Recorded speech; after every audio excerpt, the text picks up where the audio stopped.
আসসালামু আলাইকুম ওয়া রাহমাতুল্লাহি ওয়া বারাকাতুহু। আজকের আয়োজনের সম্মানিত আয়োজকবৃন্দ, সভাপতি, সঞ্চালক, উপস্থিত নেতৃবৃন্দ, শহীদ পরিবারের সদস্যবৃন্দ, আহত জুলাই যোদ্ধা বন্ধুকে কর্মকারী ভাইরা আছেন, সাংবাদিকবৃন্দ, সবাইকে শুভেচ্ছা জানাচ্ছি এবং বাংলাদেশ জামাত ইসলাম পক্ষ থেকে আপনাদের সবাইকে ধন্যবাদ জানাচ্ছি যে আমন্ত্রণ জানিয়েছেন, মহৎ আয়োজন আমাদের সম্পৃক্ত করেছে। আমাদের প্রিয় মাতৃভূমি বাংলাদেশ ৫৩ বছর পার করে আমরা ৫৪ বছর এখন পথ চলছি। খুব দুর্ভাগ্যের সাথে বলতে হচ্ছে যে একটা দেশে দ্বিতীয়বার আমাদেরকে স্বাধীনতা অর্জন করতে হয়েছে এবং আমরা ২০২৪ সালের জুলাই আগস্টের গণঅভ্যুত্থানকে নাম দিয়েছি, আপনারাই নাম দিয়েছেন দ্বিতীয় স্বাধীনতা। এবং এই দ্বিতীয় স্বাধীনতার যারা শহীদ তাদের প্রতি আল্লাহ তাআলার কাছে দোয়া করছি, আল্লাহ তাদেরকে জান্নাতুল ফেরদাউস নসিব করুন। এখনো যারা অসুস্থ আহত অবস্থায় আছেন, আমাকে যে একটু আবেগপ্রবণ মানুষ বলেন, আমি দুর্বলতা স্বীকার করি। আমি আপনাদের মতো মজলুম না, তার কাছাকাছিও না, কিন্তু আমি মজলুমদেরকে ভালোবাসি। আমি গতকালকে একজন ভাই আমার কাছে গিয়েছেন, আপনাদের একজন জুলাই আহত যোদ্ধা। উনি তার চোখের চিকিৎসার ব্যাপারে কথা বলতে বলবো, হঠাৎ আমার চোখ দেখাতে গিয়ে এক চোখ থেকে একটা পাথর এরকম বের করে টেবিলের উপর রেখে দিল। বলবেন যে মাসুদ ভাই, আপনারা তো কত কথাই বলেন, আমাকে একটা চোখে দেখতে পারি, আর এই চোখটা আসলে একটা আর্টিফিশিয়াল পাথর দিয়ে এটাকে আমি এভাবে সাজিয়ে রেখেছি। আমার বয়স এখন মাত্র ২২ বছর। আমি খুব লজ্জিত হই যখন আমরা রাস্তায় খুব উঁচা গায়ে কথা বলি। আমি আমাকে রাজনৈতিক কর্মীর হিসাবে ধিক্কার জানাই যখন আমরা এই সমস্ত ভাইদের চিকিৎসা নিশ্চিত করতে পারি না, তখন আমরা এই স্লোগান উল্টে দিতে ইচ্ছা করি। বিশ্বাস করেন, আপনাদের সাথে তো স্লোগান ধরেছিলাম জনতা না ক্ষমতা, আর এখন উল্টে দিতে ইচ্ছা করে ক্ষমতা ক্ষমতা। কোথায় আমাদের জনতা? রাজপথ না দালালি?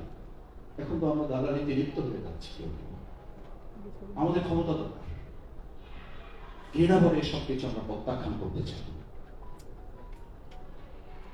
আমাদের শহীদ আছে, নানা এখানে আছে। যখন সেনাপ্রধান বক্তব্য দিবেন বলে, যখন সেনাপ্রধান রাজনৈতিক নেতৃবৃন্দকে আহ্বান জানাচ্ছেন বলে, আমার কাছে যখন সাংবাদিক একের পর এক ফোন করছেন, আমির জামাত কোথায়, তাকে দরকার, তাকে ছাড়া মিটিং শেষ করা যাচ্ছে না, মিটিং শুরু করা যাচ্ছে না। আমি বললাম, ওনাকে কি জন্য খুঁজছেন? ওনাকে পুরস্কার করবেন?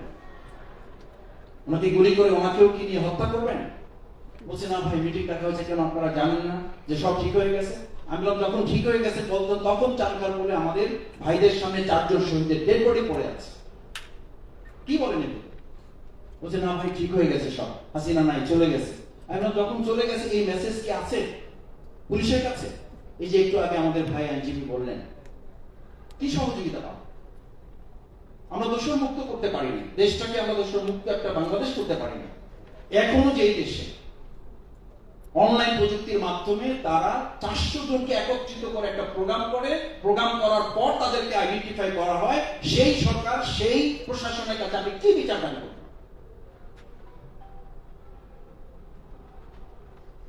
আমি এই কথাগুলো বলছি কেন?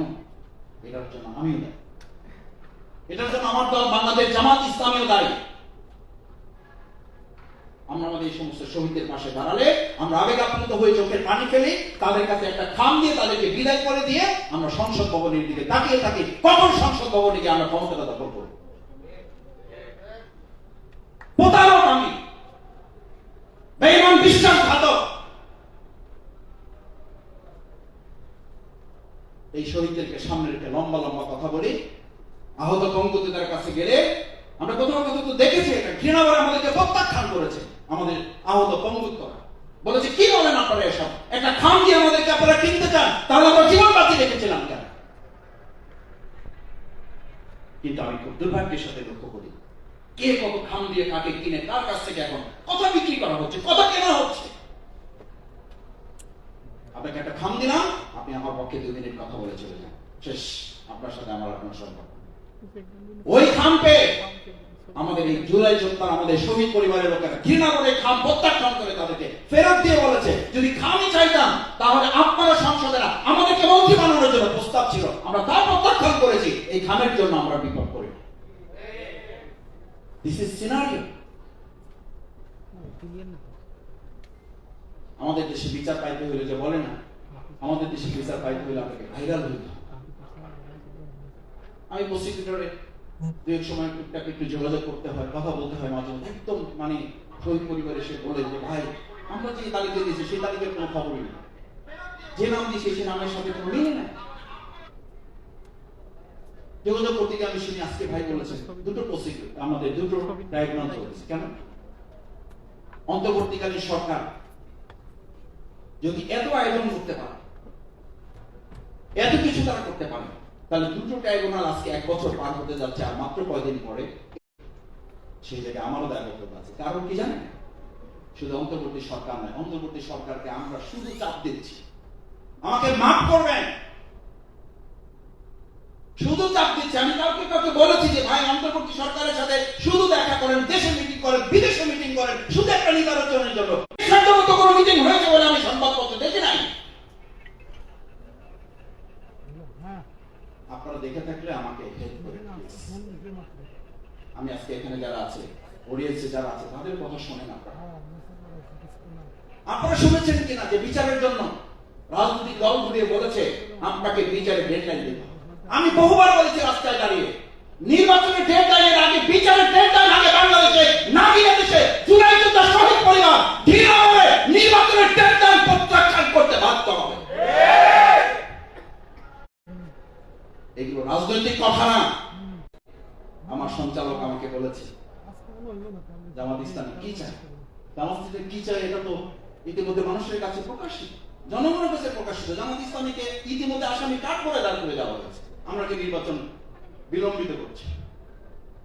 কেন বিলম্বিত করছি? আমরা বিচার চাচ্ছি, বিচারের নামে আমরা টালবাহানা করছি। আমরা সংস্কার চাচ্ছি, আমরা সংস্কারের নামে নাকি টালবাহানা করছি। আমি আজকে সেই জবাবই এই অডিয়েন্সের কাছে দিয়ে যাই, আপনাদের কাছে দিয়ে যাচ্ছি। এটা প্রমাণ করে বাংলাদেশ জামাত ইসলামী বিচার এবং সংস্কার ছাড়া আমরা নির্বাচন চাই না, মানি না এবং হতে দেব না বলে আমরা দায়িত্বহীন কণ্ঠে কথা প্রকাশ করে দিয়েছি। আমিরে জামাত অসুস্থ, সেই কথাগুলো একটাও জামাত ইসলামের কথা না, সেই কথাগুলো আপনাদের কথা, সেই কথাগুলো শহীদদের পরিবারের কথা, সেই কথাগুলো জুলাই যোদ্ধাদের কথা, সেই কথাগুলো জুলাই আগস্টের গণঅভ্যুত্থানকারী আন্দোলনের নেতৃত্ব দানকারী ছাত্র জনতার কথা তিনি বলেছেন।